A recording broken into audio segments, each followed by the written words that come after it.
आप सभी विद्यार्थियों का टीचर्स क्लासवे के यूट्यूब प्लेटफॉर्म पर एक बार फिर स्वागत है।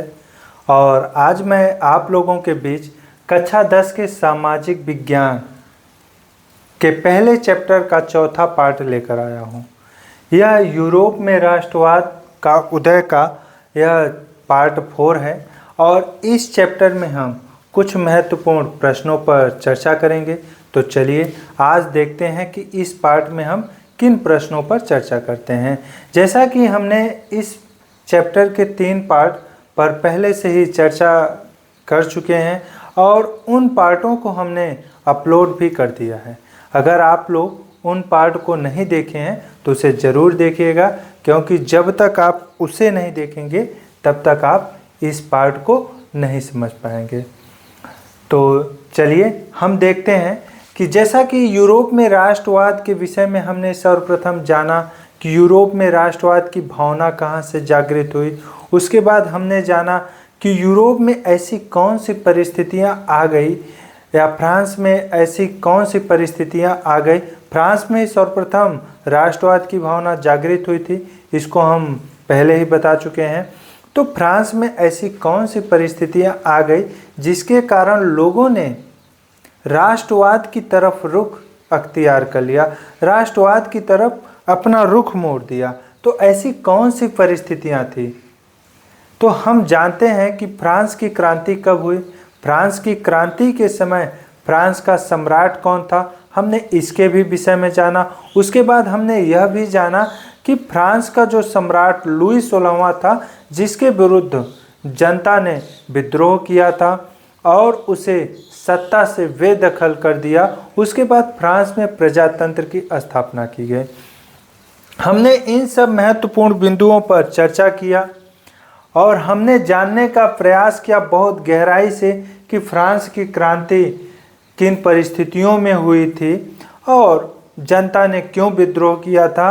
हमने इन सब महत्वपूर्ण तथ्यों पर, इन सब महत्वपूर्ण प्रश्नों पर पहले ही चर्चा कर चुके हैं, फिर भी आंशिक तौर पर चर्चा करते हुए चलेंगे। तो जब लुई 16वां को सत्ता से बेदखल करके फ्रांस में प्रजातंत्र की स्थापना की गई और नेशनल असेंबली ने संविधान का निर्माण किया, उसके बाद क्या हुआ कि उसके बाद लुई 16वां को 1793 ईस्वी में गिरफ्तार करके जेल में डाला गया और उसके बाद उसे फांसी की सज़ा दे दी गई। तो लुई 16वां की कहानी जो है यहीं पर अंत हो गई। लुई 16वां की कहानी का यहीं पर अंत हो गया। उसके बाद क्या हुआ कि उसके बाद नेशनल असेंबली ने संविधान बनाया, फिर जैकोबिन क्लबों की सरकार आई। जैकोबिन की क्लब की जो सरकार आई, एक चीज़ था कि फ्रांस में जो भी सरकार आती थी वह लोगों को लालच देकर आती थी। उसके बाद वे पुनः निरंकुशवाद के विचारधारा में चले जाते थे। तो जैकोबिन क्लब की जो सरकार आई वह भी धीरे धीरे निरंकुशवाद हो गई। उसके एक मंत्री थे रोबेस्पियर, जो किसी की सुनते नहीं थे। वह इतना सख्त था कि उसके अपने लोग ही उसके विरुद्ध चले गए। अंत में रोबेस्पियर को भी हमने एक यंत्र बताया था कि गिलोटिन मशीन था और गिलोटिन से रोबेस्पियर को भी सजा दी गई और गिलोटिन मशीन से उसका सर धड़ से अलग कर दिया गया। उसके बाद मध्य वर्ग की सरकार आई, लेकिन फिर भी फ्रांस में असंतोष की जो भावना थी वह कहीं थमती नजर नहीं आई। कुछ समय के लिए रुकती थी, फिर चल पड़ती थी। ऐसी फ्रांस की जो स्थिति थी वह इस तरह की हो चुकी थी। उसके बाद क्या हुआ कि 1830 ईस्वी में फ्रांस में हमने बताया, फिर नेपोलियन का उदय कैसे हुआ।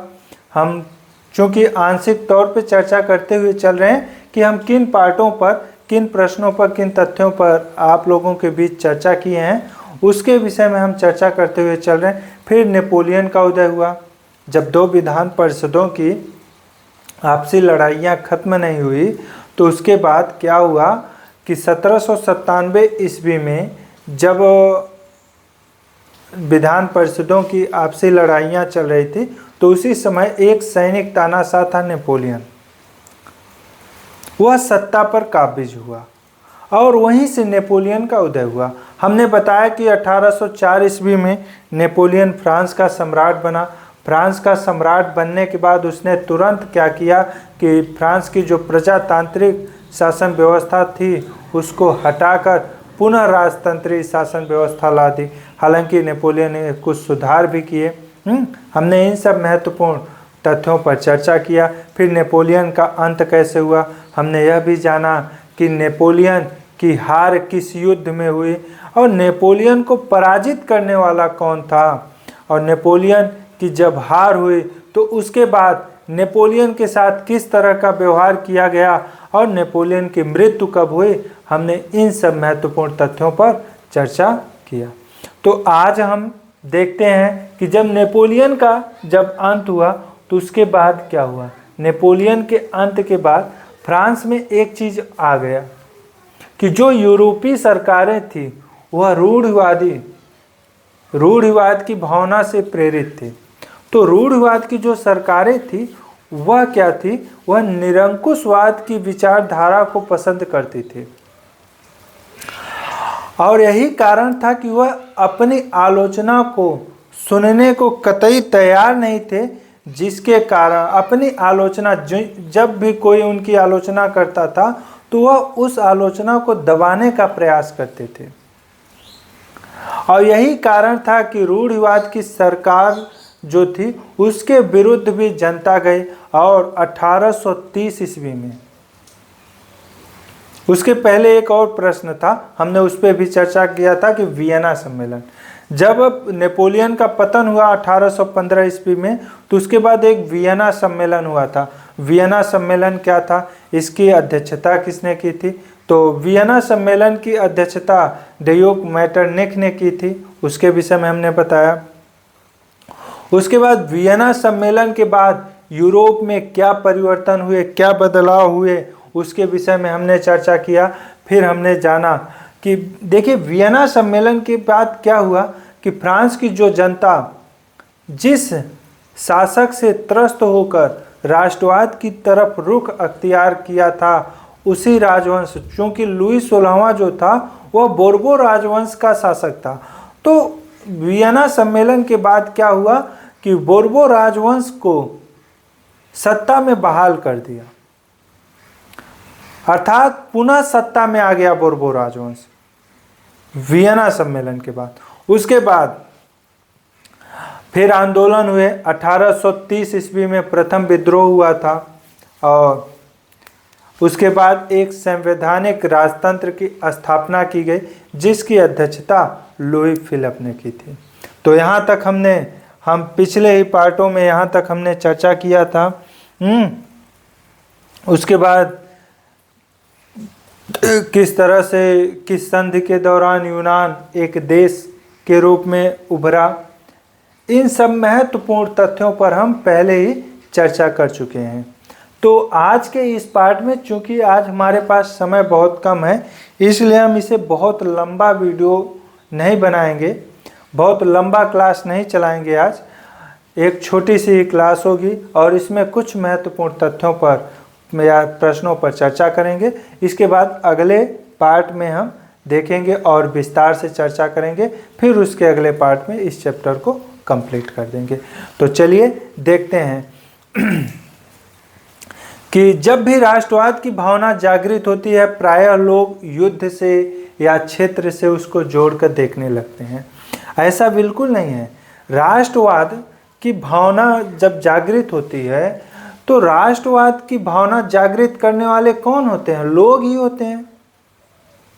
तो राष्ट्र, किसी भी देश का, किसी भी राष्ट्र के विकास में जो महत्वपूर्ण योगदान होता है उसमें संस्कृति का भी होता है योगदान, भाषा का भी होता है, कलाकार का भी होता है, साहित्य का भी योगदान होता है। तो आज हम इन्हीं विषयों पर चर्चा करेंगे कि राष्ट्रवाद के विकास में केवल युद्धों और क्षेत्रीय विस्तार से ही नहीं हुआ है, बल्कि कलाकारों और साहित्य भाषा, इन सब का भी राष्ट्रवाद के विकास में बहुत योगदान है। उसके विषय में आज हम चर्चा करेंगे। और सबसे पहले आज का जो पहला प्रश्न है वह है रूमानी आंदोलन। रूमानी आंदोलन क्या है, इस पे टिप्पणी कीजिए, या रूमानी आंदोलन क्या है इसके विषय में लिखिए।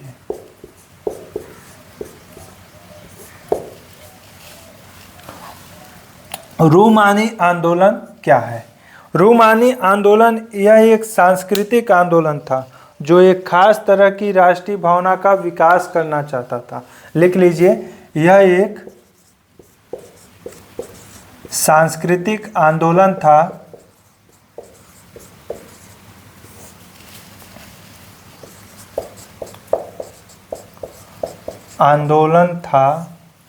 जो एक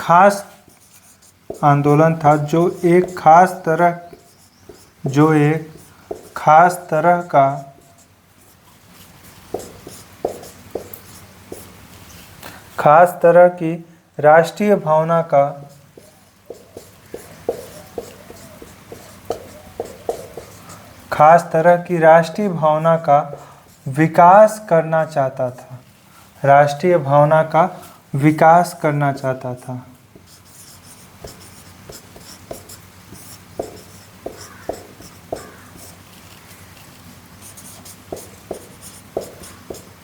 विकास करना चाहता था। यहाँ तक क्लियर है कि रूमानी आंदोलन एक सांस्कृतिक आंदोलन था जो एक खास तरह की राष्ट्रीय भावना का विकास करना चाहता था। और आमतौर पर रूमानी कलाकार और कवियों ने, लिख लीजिए आगे भी, कि आमतौर पर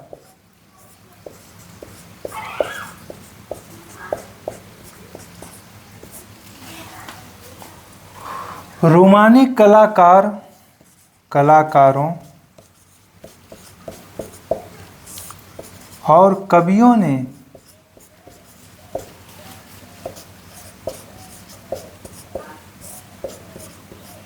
तर्क वितर्क,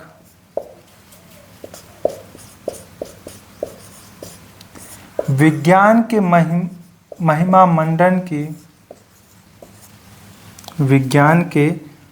मंडन की आलोचना की।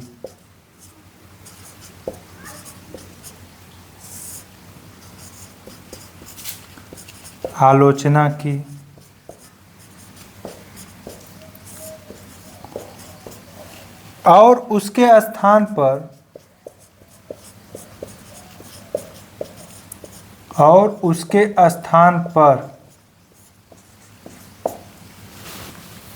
आलोचना की, और उसके स्थान पर भावनाओं,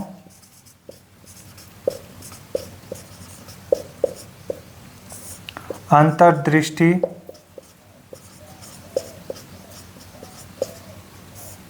तथा रहस्यवादी भावनाओं को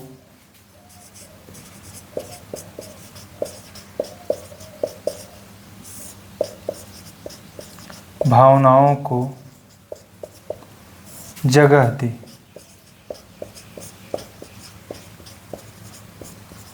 यही था रूमानी आंदोलन। कि रूमानी आंदोलन जो था यह एक सांस्कृतिक आंदोलन था। रूमानी आंदोलन क्या था?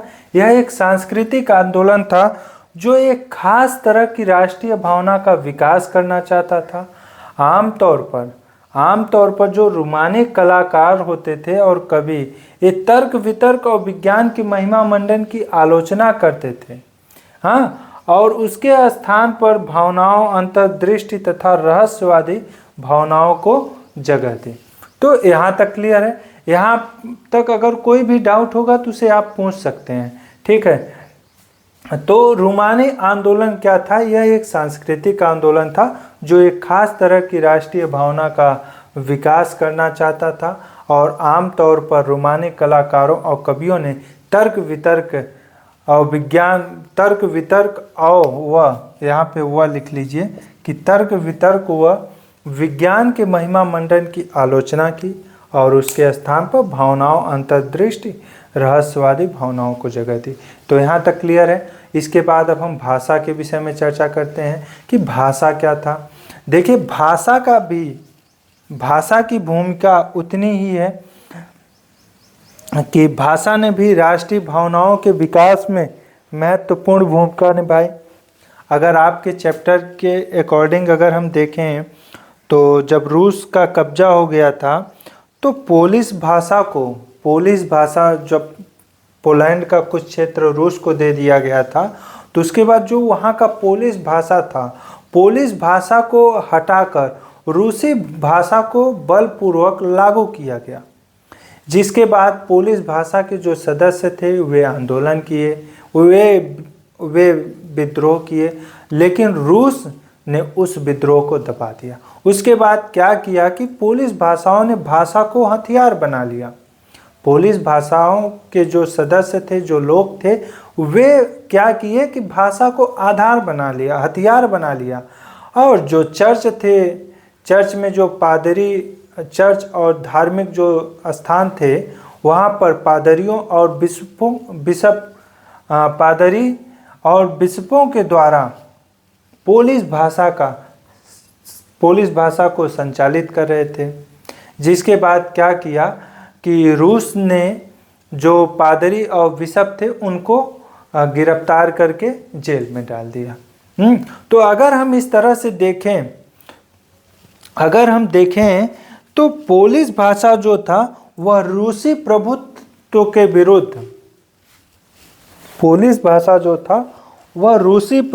के विरुद्ध संघर्ष के प्रतीक के रूप में देखा जाने लगा। पोलिश भाषा जो था वह रूसी प्रभुत्व के विरुद्ध संघर्ष के प्रतीक के रूप में देखा जाने लगा, अर्थात भाषा एक हथियार हो गया था। अगर हम देखें तो आप अपने ही देश में देखिए कि जब भी स्वतंत्रता के लिए आंदोलन हो रहे थे, आज़ादी के लिए जब आंदोलन हो रहे थे, तो भाषा ने कितनी महत्वपूर्ण भूमिका निभाई थी। जितने भी आंदोलन हो रहे थे उन आंदोलनों की अधिकांश जो भाषा थी या उन आंदोलन में जो भाषाएं या जो शब्द बोले जाते थे वे ज़्यादातर हिंदी के ही होते थे।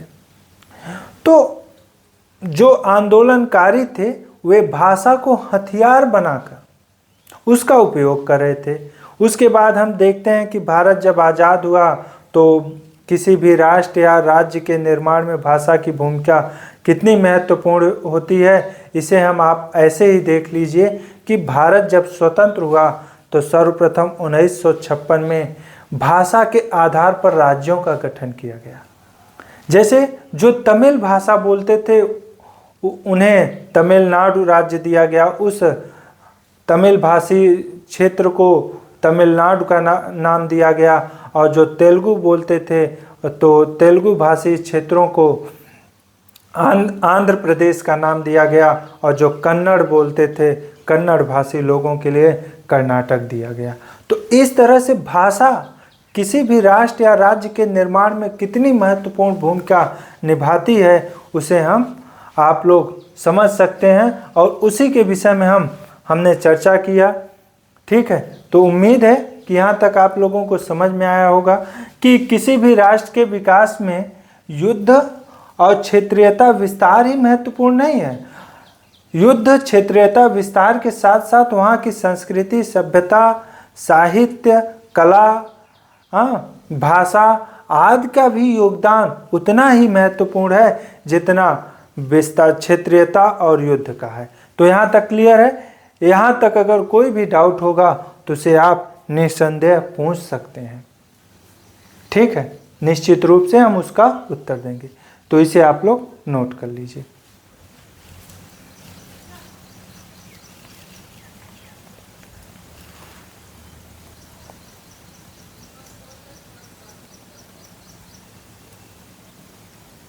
चलिए, इसे आपने नोट कर लिया। अब आगे क्या है कि जब 1815 ईस्वी में नेपोलियन का पतन हो गया तो उसके बाद यूरोप की जो सरकारें थी, हमने बताया था पहले, इसके पिछले ही पार्ट में बताया था कि जो 1815 में नेपोलियन के पतन के बाद जो यूरोप की सरकारें थी वह क्या थी? वह रूढ़िवाद की भावनाओं से प्रेरित थी। और रूढ़िवाद की जो सरकारें होती हैं वह परिवर्तन नहीं चाहती हैं। और जब परिवर्तन, कोई भी सरकार हो, अगर सरकार परिवर्तन नहीं चाहती है कि जो स्थिति बनी है वह बनी रहे, तो निश्चित रूप से वह सरकार क्या होती है? निरंकुशवादी होती है। तो जो रूढ़िवाद की सरकारें थी वह निरंकुशवाद थी। उसके बाद किसी तरह से रूढ़िवाद सरकारों को उखाड़ फेंका गया। प्रथम विद्रोह हुआ 1830 ईस्वी में और एक संवैधानिक राजतंत्र की स्थापना की गई। कहाँ पर? फ्रांस में। फ्रांस में 1830 ईस्वी में एक संवैधानिक राजतंत्र की स्थापना की गई, जिसकी अध्यक्षता किसने की थी? लुई फिलिप ने किया था। जिसकी अध्यक्षता लुई फिलिप ने किया था। तो लुई फिलिप ने एक संवैधानिक राजतंत्र की स्थापना की थी। बाद में लुई फिलिप के भी कुछ ऐसे निर्णय थे या कुछ ऐसी बातें थी जिससे जनता में असंतोष की भावना जागृत होने लगी। तो चूंकि 1830 का जो समय था वह यूरोप के लिए बड़ा ही कष्टकारी समय था। उस समय यूरोप में भयंकर भूखमरी, भयंकर महंगाई और बेरोजगारी थी। चूंकि कारण था कि यूरोप में उस समय बेतहाशा जनसंख्या वृद्धि हुई थी, आबादी बेहिसाब बढ़ी थी। यही कारण था कि यूरोप में उस समय भूखमरी, महंगाई और बेरोजगारी से जनता त्रस्त हो गई। उसके बाद क्या हुआ कि कुछ स्थानों पर यूरोप के, चूंकि फ्रांस में ही आंदोलन हुआ था, तो फ्रांस में तो प्रजातांत्रिक सरकार की स्थापना हो चुकी थी, लेकिन यूरोप के अन्य जो क्षेत्र थे वहाँ पे अब भी राजतंत्रीय शासन व्यवस्था थी। तो जो राजतंत्रीय शासन व्यवस्था थी उसमें जो तीसरे स्टेट के लोग थे, मतलब जो कृषक समुदाय के लोग थे, उनसे सामंती कर वसूला जाता था। जो कुलीन वर्ग के लोग होते थे वे सामंती कर वसूलते थे। तो जो किसानों की स्थिति थी वह बहुत ही दयनीय स्थिति थी। कारण था कि उनको सामंती कर भी देना पड़ता था और अपने परिवार की जिम्मेदारियों का भी निर्वहन करना पड़ता था। तो उनकी स्थिति बहुत ही दयनीय थी। उनकी स्थिति क्या थी? वह बहुत ही दयनीय थी। तो उसके बाद क्या हुआ कि 1830 के बाद एक आंदोलन हुआ था। उसी के विषय में हम चर्चा करेंगे और आज की क्लास उसी के साथ समाप्त भी कर देंगे। तो चलिए हम वह जानते हैं कि वह आंदोलन कौन सा था।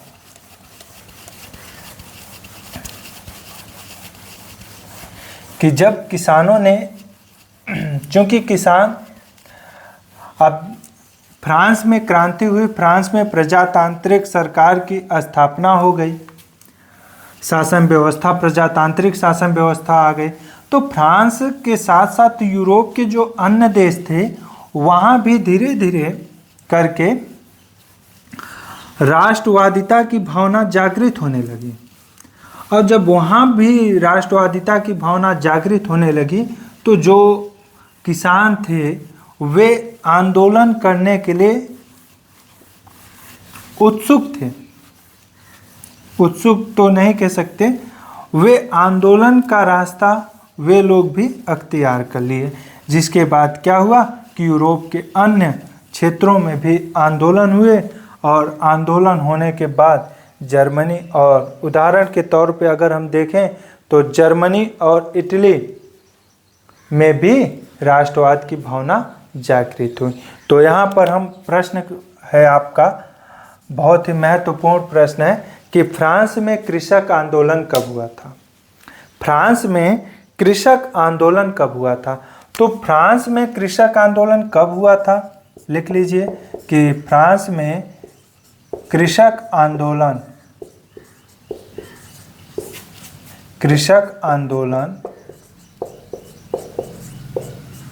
कब हुआ था? 1848 ईस्वी में हुआ था।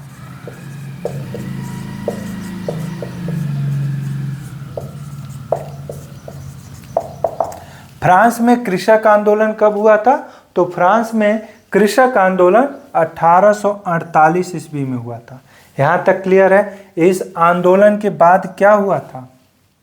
अब आगे का जो प्रश्न है कि फ्रांस में जब कृषक आंदोलन हुआ तो अभी तक फ्रांस क्या करता था? एक बार उठता था, एक बार गिरता था। फ्रांस की स्थिति ऐसी थी कि कुछ समय के लिए स्थिति सुधर जाती थी, उसके बाद फिर अस्थिरता आ जाती थी। क्योंकि जो भी सरकारें आई हैं, चाहे वह जैकोबिन क्लब की सरकारें हों, चाहे वह मध्यम वर्गीय सरकारें हों, चाहे वह लुई फिलिप की सरकार हो, सभी सरकारों से जनता का मोह भंग हो चुका था कि अब जनता ने निर्णय कर लिया कि हम किसी भी नेता के बहकावे में नहीं आएंगे, हम किसी के अब बहकावे में नहीं आएंगे। तो जिसके फलस्वरूप क्या हुआ कि फ्रांस में गणतंत्र शासन व्यवस्था कब लागू हुआ? अगला प्रश्न है, लिख लीजिए कि फ्रांस में गणतंत्र शासन व्यवस्था कब लागू हुआ, या फ्रांस के लोगों ने गणतंत्र की घोषणा कब की? तो लिख लीजिए कि फ्रांस में 1848 ईस्वी में गणतंत्र की घोषणा की गई।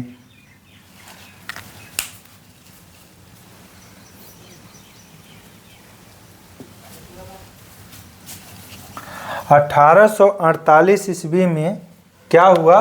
गणतंत्र की घोषणा हुई, गणतंत्र की घोषणा की गई।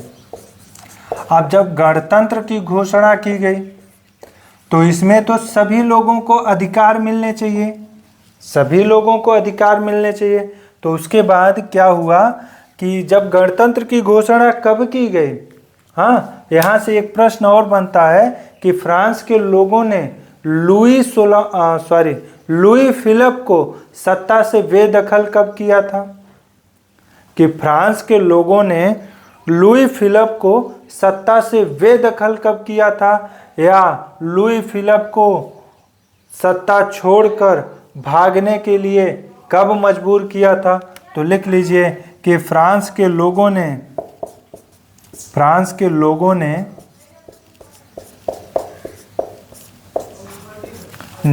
1848 ईस्वी में लुई फिलिप को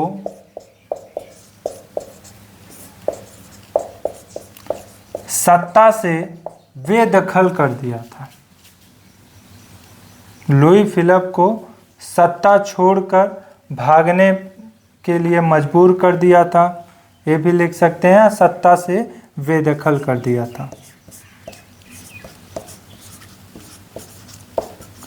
बेदखल कर दिया था। यहां तक क्लियर है। अब जब लुई 16वां को सत्ता से बेदखल कर दिया गया, अर्थात फ्रांस में गणतंत्र शासन व्यवस्था की घोषणा कर दी गई, तो फिर उसके बाद क्या हुआ कि फ्रांस में 21 वर्ष से अधिक आयु वाले सभी पुरुषों को मत करने का अधिकार कब दिया गया? यह प्रश्न पूछा जा सकता है। चूंकि आपका बोर्ड एग्जाम है, तो बोर्ड एग्जाम में कहाँ से कैसे प्रश्न पूछे जाएंगे इसकी अनुमान कोई नहीं लगा सकता, इसका कोई अनुमान नहीं लगा सकता कि कहाँ से प्रश्न पूछे जाएंगे। तो आप जितने भी महत्वपूर्ण तथ्य हैं उन पर हम इसीलिए चर्चा करते चल रहे हैं, क्योंकि अगर आपसे वहाँ से प्रश्न पूछा जाए तो आप उसका आसानी से उत्तर दे सकें। तो क्या हुआ कि फ्रांस में जब गणतंत्र की घोषणा की गई 1848 ईस्वी में, तो क्या हुआ कि फ्रांस में 1848 ईस्वी में 21 वर्ष से अधिक 21 वर्ष से अधिक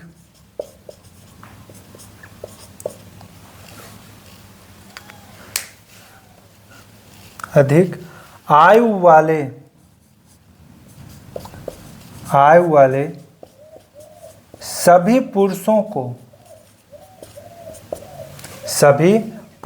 को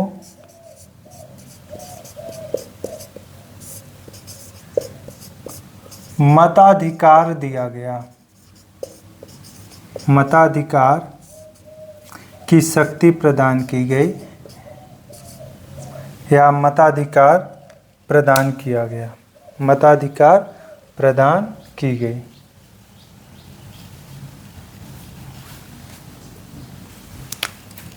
मताधिकार दी गई। ठीक है, यहाँ तक क्लियर है। हाँ, यहाँ से कोई भी प्रश्न अगर पूछा जाएगा तो उसका उत्तर आप लोग आसानी से दे पाएंगे कि फ्रांस में कृषक आंदोलन कब हुआ था। तो फ्रांस में कृषक आंदोलन 1848 ईस्वी में हुआ था। कृषक आंदोलन क्यों हुआ था उसके विषय में हमने बताया। चूँकि 1830 का जो दशक था फ्रांस में, वह भयंकर महंगाई, भूखमरी और भयंकर बेरोजगारी से, उस समय जो यूरोप था, अधिकांश यूरोप और यूरोप के साथ साथ फ्रांस में भूखमरी आ गई थी। वहाँ की जनता त्रस्त हो गई थी भयंकर भूखमरी, महंगाई और बेरोजगारी से। तो उसके बाद क्या हुआ कि चूँकि फ्रांस में 1830 के दशक में एक लुई फिलिप नाम का व्यक्ति था जिसने संवैधानिक सत्ता की स्थापना की थी, लेकिन जनता का इससे भी विश्वास उठ गया। इसके भी विरुद्ध जाकर जनता ने आंदोलन किया, जिसे हम कृषक आंदोलन के नाम से जानते हैं, कि 1848 में हुआ था। उसके बाद कृषक आंदोलन से क्या सबसे महत्वपूर्ण क्या लाभ मिला कि कृषक आंदोलन से फ्रांस में 1848 में गणतंत्र की घोषणा कर दी गई। अर्थात फ्रांस अब एक गणतंत्रीय शासन व्यवस्था वाला हो गया। उसके बाद क्या हुआ कि फ्रांस के लोगों ने 1848 में लुई फिलिप को सत्ता से बेदखल, लुई फिलिप जब सत्ता से बेदखल हुआ तभी गणतंत्र की घोषणा कर दी गई। उसके बाद गणतंत्र की घोषणा करने के बाद क्या हुआ कि 21 वर्ष से अधिक आयु वाले सभी पुरुषों को मताधिकार दिया गया 1848। हालांकि अब भी महिलाओं को मताधिकार नहीं दिया गया है। महिलाओं को मत करने का अधिकार कब दिया गया था? हाँ, यहाँ पर दिखाई नहीं दे रहा है, लिख लीजिए कि हम संकेत में ऐसे लिख देते हैं कि महिलाओं को मत करने का अधिकार कब दिया गया था? 1946 ईस्वी में। 1946 ईस्वी में महिलाओं को मत करने का अधिकार दिया गया था। उसके पहले केवल पुरुष वर्ग के लोग ही मत करने के अधिकारी थे और पुरुष वर्ग के लोग ही केवल मत करते थे। ठीक है, तो यहाँ तक क्लियर है। यहाँ से अगर कोई भी डाउट होगा तो उसे आप निसंदेह पूछ सकते हैं, देख सकते हैं। उम्मीद है कि समझ में आया होगा। कोई भी प्रश्न, कोई भी तथ्य को हम छोड़ते नहीं हैं, सभी तथ्यों पर हम चर्चा करते हैं। चूँकि आपका बोर्ड एग्जाम है और प्रश्न चूँकि हम मूल्यांकन में जाते हैं तो देखते हैं पेपर का जो लेवल था या बच्चे किस तरह से उसका उत्तर लिखते हैं। हम इन सब चीज़ों को देखते हैं तो उससे काफ़ी अनुभव मिला है और उन्हीं अनुभवों के आधार पर हम सभी तथ्यों पर इसीलिए चर्चा कर रहे हैं ताकि कहीं से कोई भी प्रश्न पूछे आप उसका आसानी से उत्तर दे सकें। तो आज की क्लास हम यहीं पर समाप्त करते हैं और यह इस चैप्टर का चौथा पार्ट था और उम्मीद है कि आप लोगों को जितने भी प्रश्नों पर या जितने भी तथ्यों पर हमने चर्चा किया सब समझ में आया होगा। तो इसे आप लोग नोट कर लीजिए, फिर अगले क्लास में हम मिलेंगे। धन्यवाद।